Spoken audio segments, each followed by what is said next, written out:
Alors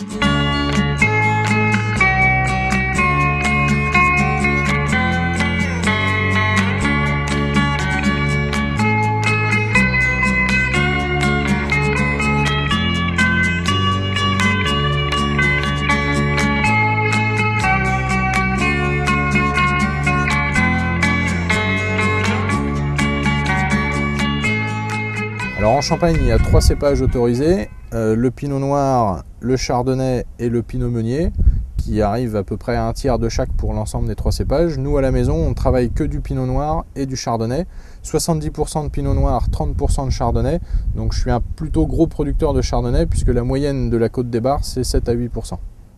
Donc là on est sur une parcelle de Pinot Noir qui a 17-18 ans. Le Pinot Noir est un raisin noir à jus blanc.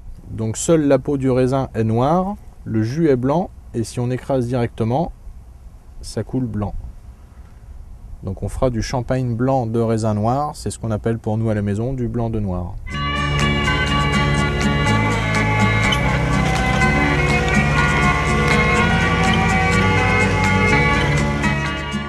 L'intérêt de ce pressoir, c'est que compte tenu de la grande surface du plateau, on a une grande surface pressante. Donc on va appuyer très peu sur chaque raisin, donc ce sera le meilleur jus qui coule de chaque raisin. Puisque toutes les années sont différentes, les parcelles sont différentes, on vieillit du vin entre 2 et 4 ans, soit en fût, soit en cuve, donc on aura plein de vins différents qu'on assemblera les uns dans les autres pour garder toujours la même qualité. Ça c'est la règle des assemblages, c'est un principe de base du champagne, avoir 2, 3 ou 4 années ensemble pour niveler la qualité pour avoir toujours le même goût, que le client en face ait toujours la même bouteille.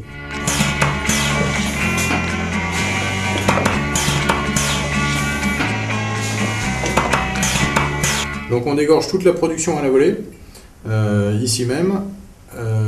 Suite au remuage, donc soit en palette comme il y a derrière moi ou à la main en pupitre, le dépôt descend dans la capsule.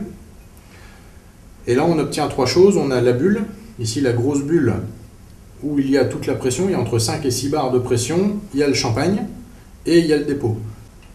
Donc on coince la bulle ici dans l'épaule, on relève la bouteille et on l'ouvre.